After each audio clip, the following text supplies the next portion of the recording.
It seems like lately, a lot of games gets too hyped for its own good and end up in disappointment. Maybe it's due to the developers promising too much, or maybe it's because the consumers have too high expectations.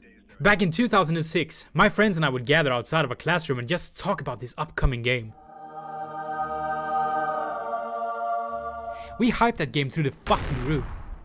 We were so excited for that game that we all went to the store the day it was released so everyone would get it at the same time. We even had a LAN marathon in my parents' basement in a single player game, and it was awesome. As I get older, it gets harder and harder to maintain the kind of enthusiasm for games. Back then, it felt like more than a game to me. So what do you do when you haven't gotten that feeling for a long time? You go back to where you once had it.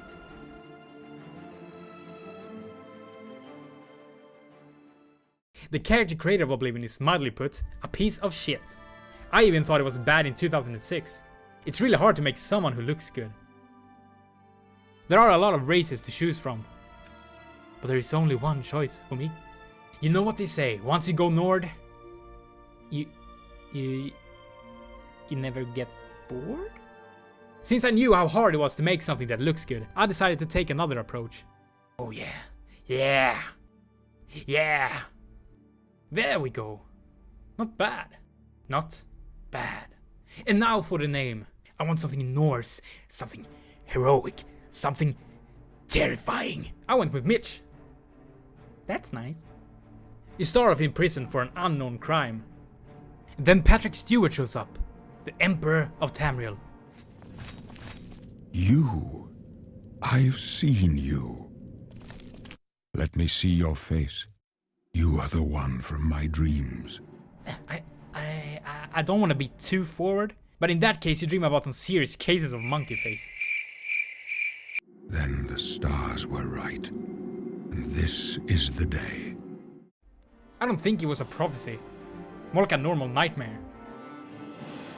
You make your way through the sewers, and the Emperor gets attacked by assassins, and is killed in front of you. Fatality! I saw nothing. But from what I've seen of you, I'm guessing you're an experienced bard. Am I right? A bard. Pfft. Here you get to choose your class, but I'm gonna make my own. Okay, so I pick that, and what do we get? Oh, yeah. Really? I would never have guessed. You know what? Fuck you, Barris. One of the greatest things about the Elder Scrolls series is the freedom to just go wherever you want.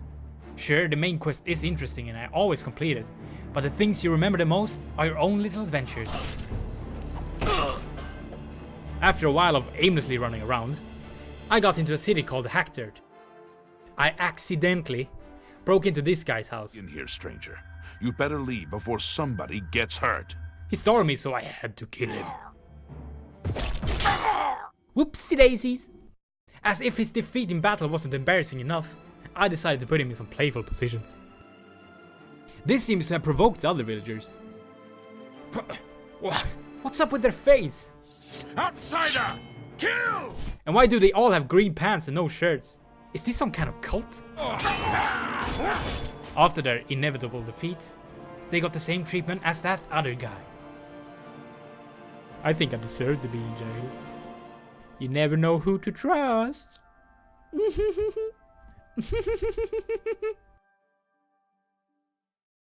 Ugh, a long night of murdering can really build up an appetite. And I found this goat. Wait, that just made him angry. No! No! No! I'm sorry! I'm sorry! I'm sorry, no!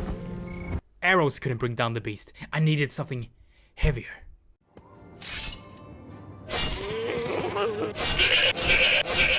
Die and go to hell!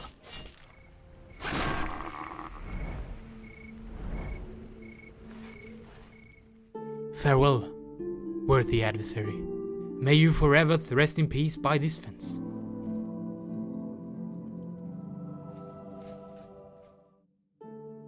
The pressure of adventuring life can take its toll out of anyone, and I just wanted to settle down in a city. And even Totius Sextius. Is that a real name? Couldn't stand in my way. I shivered with rage. A long battle took place. Welcome! Punch! And I would once again stand victorious. Your life is now mine. I had to leave my mark, you know, for old time's sake. And so Mitch lived happily ever after, until he tried to kill that guy and got brutally murdered. We need to talk. Yes, you.